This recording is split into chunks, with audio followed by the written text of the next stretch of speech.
que ela quer, o mercado quer que a economia vai bem, ele ganha muito mais dinheiro com a economia indo bem. Acho que as pessoas, talvez as pessoas que não são do mercado financeiro não tenham isso claro, mas o mercado ganha muito mais dinheiro e vai muito melhor quando a economia do país está indo bem. Então, e aí, até por instinto meio que de autodefesa, ele nunca quer acreditar no pior, no cenário mais negativo, ele evita isso, tá? Acho que a diferença só que tem que se vê um cenário negativo, normalmente o mercado financeiro consegue se proteger um pouco, eventualmente ganhar dinheiro, não sempre, mas isso acontece. Então acho que a atitude do mercado, ele tenta acreditar que minha maneira de ver, pelo menos, que as coisas não vão dar tão errado, não, pode ser que não seja tão ruim. Dito isto, a gente escreve nossas cartas, isso faz algum tempo, desde a eleição. A gente analisar o Lula, né, e ver as pessoas que fizeram parte do governo anterior dele, conversar com essas pessoas. A gente fez isso ao longo dos últimos 9 meses, um ano mais ou menos, desde que ele lançou a candidatura dele e começou a evoluir na candidatura dele o ano passado. O Lula não é uma pessoa que gosta de deixar de gastar, ele gosta de gastar. Essa é uma coisa, é o DNA dele. E eu acho que isso voltou ainda mais exacerbado agora. Eu acho que por uma questão da idade que o Lula está, uma pessoa bem mais velha do que era lá, então ele quer se sair bem, ele sabe que ele está chegando, tem um ciclo de vida, mas ele está mais perto do final do que do começo, então ele quer ser lembrado como uma pessoa que fez bem, que fez programas sociais, etc., mais ainda do que era no primeiro mandato dele. Então ele tem esse DNA. Acho que uma coisa que pouca gente lembra, né? O primeiro mandato do Lula foi um mandato em que ele, por 2 anos, ele não expandiu tanto o gasto, fez um pouco. Ele pegou um governo que já vinha com superávit primário, que era o governo Fernando Henrique, deixou o superávit primário já andando, com um superávit razoável já, e logo que o Lula entrou, você teve o evento China, né? China saiu acelerando um crescimento que saiu de lá de 4, 5, chegou a bater 8, 10, vários anos de crescimento, que ajudou bastante, e uma redução de risco no Brasil, que ajudou o crescimento da economia local também. Acho que pelo Lula ter trazido um time bom, vamos dizer assim, trouxe o Meirelles pro BC. O Palocci fez um trabalho bastante razoável no começo de Ministério da Fazenda. A equipe do Palocci era uma equipe muito boa, tinha lá o Marcos Lisboa, pouca gente lembra disso. Então, e aí você tem uma descompressão de risco, o Brasil cresceu muito e a arrecadação cresceu muito. Mas o Lula sempre quis gastar, sempre gastou. E se a gente vê a dinâmica de gasto no governo dele, ela foi explosiva, é que a receita subiu muito, né? Então, eu acho que o que o Lula fez, essa declaração no final de semana passada, não tem novidade. Esse é o Lula. Se a gente vê o que ele declarou desde que ele foi eleito até agora, ele já cansou de falar isso. Eles acham que eles foram eleitos para gastar, para fazer programas sociais, para transferir renda. Acho que essa frase que ele fala muito, né, de botar o rico no imposto de renda e o pobre no social, é isso que ele vai fazer. Então, acho que não tem surpresa. Acho que a diferença é que o mundo não está ajudando a gente, não vai ajudar em termos de crescimento, infelizmente. O mundo está num momento difícil, complexo. China muito, muito mal, os Estados Unidos também desacelerando.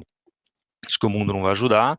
E o Brasil tem desafios estruturais que não tinha naquela época, né? População mais envelhecida, com crescimento populacional muito mais baixo.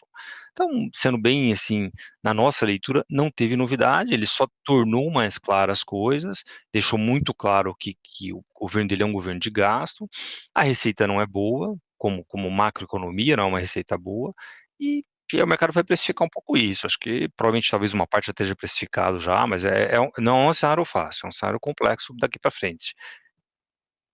Tomás, Paula Moraes, muito obrigada por estar aqui com a gente, inclusive aproveitando esse gancho, né, trazendo aí toda essa preocupação em relação à questão do fiscal, desde então, quando a gente olha, né, ali exatamente o próprio chefe do executivo tolerando, né, essa possibilidade de não se cumprir uma meta aí, como já vinha previsto, inclusive no próprio arcabouço fiscal, deixa ali várias perguntas, né? Qual é a tolerância realmente que a nossa economia tem para gastos maiores, inflaçãozinha, ou, né, como ele gosta de dizer, né, isso vai promover o crescimento. Aproveitando tudo isso, você acredita? Primeiro eu queria entender, né, na sua visão, se você acha que de fato o Brasil vai continuar tolerando, né, esse tipo de possibilidade. Ah, vamos aumentar a meta já que a gente não atinge a meta, igual aconteceu também, vamos ser justos, né? O próprio teto fiscal que foi ali furado algumas vezes, mas colocando exatamente ali a questão do fiscal com grande preocupação. E se você acha que isso deve contar, né, deve estar aí no comunicado de hoje do Banco Central, toda essa preocupação em relação ao fiscal? Bom dia, Paula. É prazer estar aqui.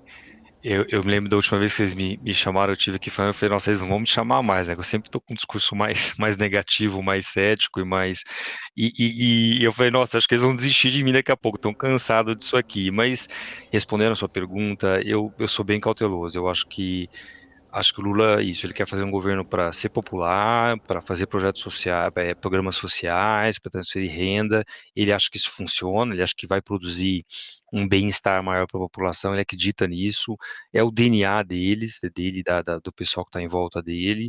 Então, e aí eu acho que o fiscal, eles vão tentar, que é o que eles estão tentando, vão tentar fazer com que a coisa não seja explosiva, porque aí bate nos juros, aí o juro sobe, aí piora um pouco a atividade. Acho que eles têm alguma noção disso, mas ao mesmo tempo, se você vê o Lula, né, falando, desculpa, me marca muito isso, acho que ele tem uma crença, e ele realmente, a sensação que eu tenho quando eu escuto ele falar, ele acredita que aquele mandato dele, que teve um crescimento muito forte, foi ele que produziu aquele crescimento, com as medidas dele, com a inteligência dele lá, e a política econômica que ele definiu. Então, eu acho que ele tem uma percepção de toque de Midas, não sei se ele tem, sendo bem transparente, não sei se ele tem a real noção dos desafios que a gente tem. Eu comentei lá na primeira pergunta, ele pegou o mandato anterior já com superávit, eu não lembro o número exato, mas o Fernando Henrique deixou ali com entre 2,5 de superávit primário, que para o Brasil é um nível bastante razoável para o nosso histórico fiscal, que é péssimo, né? Agora nós estamos saindo de uma projeção, antes dele assumir, já tinha projetado para esse ano um déficit lá de meio, para esse ano 23, estou falando de 24. Então você está saindo de vamos dizer, um déficit de 1,2, para tentar gerar um superávit que precisa gerar, porque a dívida é maior do que era lá atrás. Então, o desafio é muito maior. Eu, sinceramente, acho que ele não tem noção disso, do quão difícil é voltar a crescer a economia, porque você tem que estruturar as coisas estruturais que fogem um pouco até do controle dele, que é a idade da população, o mundo muito pior, tem uma série de fatores aí que dificultam, que aí essa parte não é culpa dele, vamos dizer assim. Então, eu tenho dúvida que ele conheça. Minha percepção é que eles vão testar os limites de tudo isso. Então, no fiscal, ele vai lá, não, não vamos cumprir, vamos mudar, porque não dá, porque a economia está crescendo no mundo, menos, o mundo está atrapalhando, vai inventar alguma justificativa, e eles vão fazendo isso até não sei se bater no muro, até ver que não funciona, mas assim, a gente que como gestor de recurso, isso eu falo muito aqui, nós somos gestor de fundo, né? Nós não nos posicionamos contando com a premissa de que ele vai ser racional, ele vai ser forçado a arrumar, que eu tenho uma frase que o mercado adora falar, né? Não, que o Brasil vai na beira do abismo, mas ele nunca cai. E eu falei essa semana até numa apresentação para clientes, eu falei, eu não vou dormir posicionado contando que a gente não vai cair, porque infelizmente, a gente está tentando cair faz um tempão, né? A gente tá tentando, então uma hora pode ser que a gente consiga, né? Não, de novo, nós não estamos apostando que nós vamos cair, que vai ter uma crise grave, não estamos fazendo isso, mas eu acho que, olhando o perfil do Lula, o perfil histórico dele, o momento de vida do Lula, acho que pouca gente vê isso, né? O Lula é uma pessoa de 80 anos, né? Ele foi preso, aquilo marcou muito ele. Então, a sensação que dá é que ele está lá meio que para se vingar de quem ajudou ele para a cadeia e para ser popular. Ele falou isso, a semana passada eu estava vendo uma declaração dele, que ele vai passar o ano que vem rodando o Brasil para inaugurar obras e inaugurar os projetos sociais, os programas sociais que eles estão restabelecendo, que foram destruídos nos últimos 4 anos. E é óbvio que é um discurso político, mas no fundo você vê que ele acredita nisso, que é o que ele quer fazer.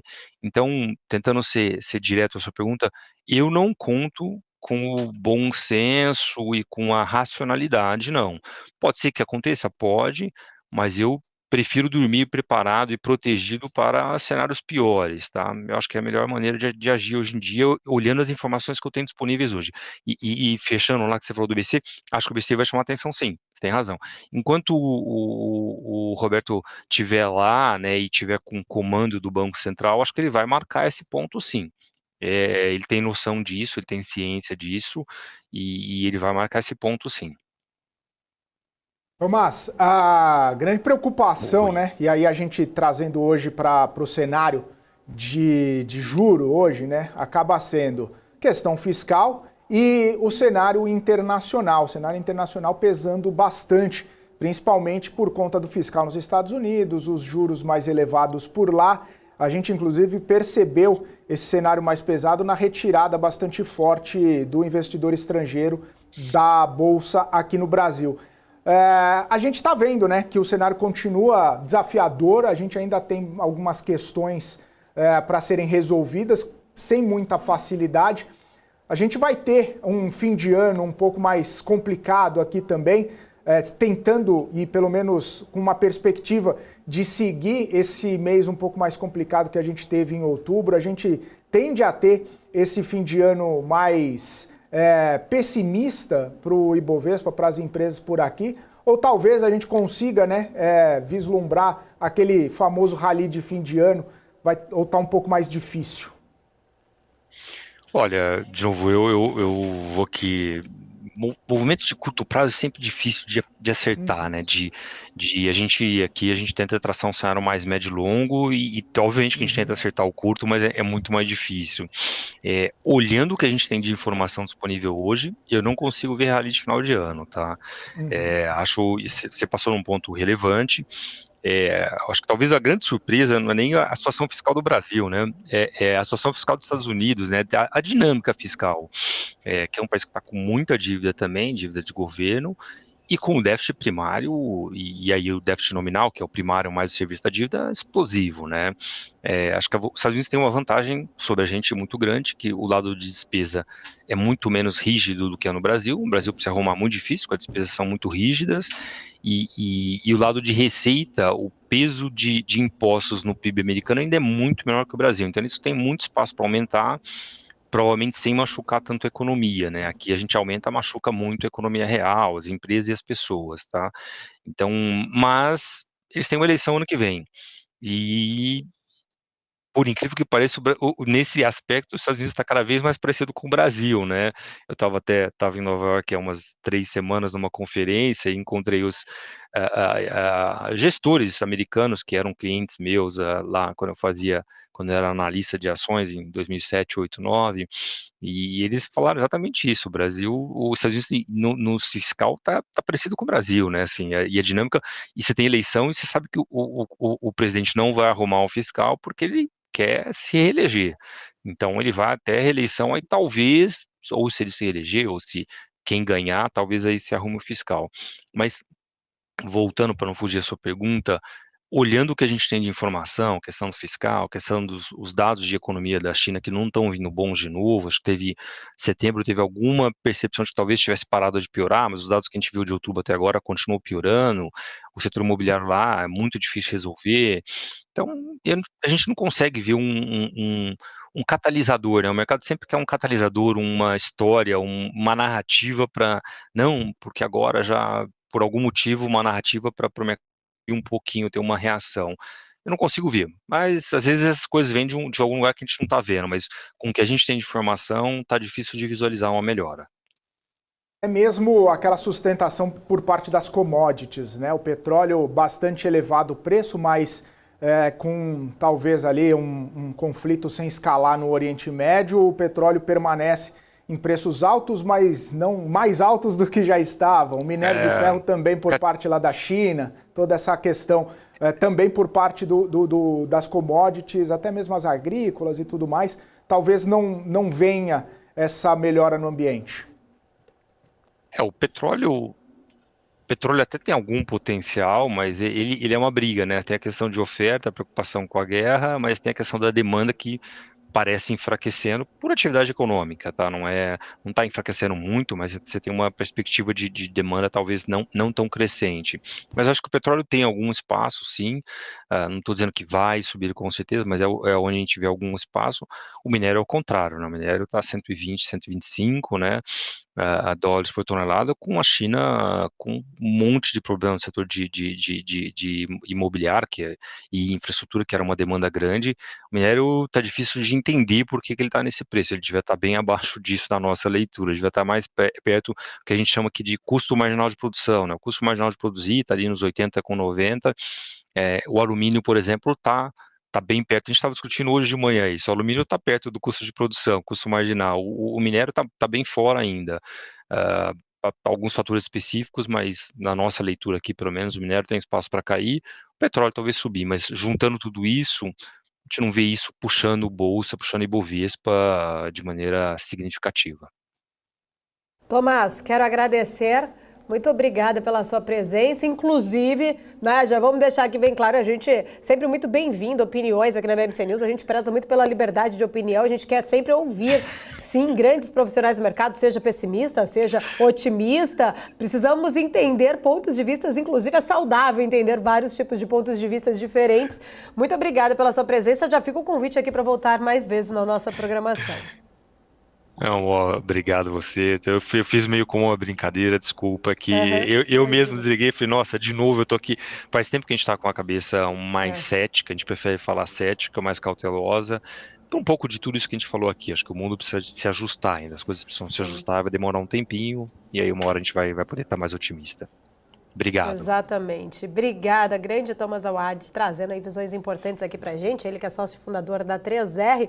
12h e 20 minutos, engatando aqui quase na nossa reta final do programa. Felipe Nascimento, que hoje é quarta-feira e que quarta, né, Felipe? Super quarta, por sinal. Teremos aí bastante movimentação também na parte da tarde, com essa expectativa para a decisão do FED, do Banco Central aqui no Brasil, e trazendo aí movimentação para o nosso mercado, né? Pois é, não só para o nosso, né, Paula? Inclusive, nas últimas super quartas que a gente passou, e tem passado várias aqui ao longo desse ano, é interessante esse momento pré, né, a fala do Jerome Powell, pré a comunicação, aquele momento que o pessoal fala, todo mundo fazendo nada, né? Todo mundo esperando para ver como que vai vir o comunicado, esperando para ver como é que vai ser a movimentação e as falas do Jerome Powell, esperando, né, para ver as reações dos mercados. Todo mundo ali meio em compasso de espera, banho-maria, e não vou nem falar que é pré-feriado aqui também no Brasil, então o pessoal já fica mais pé no freio também.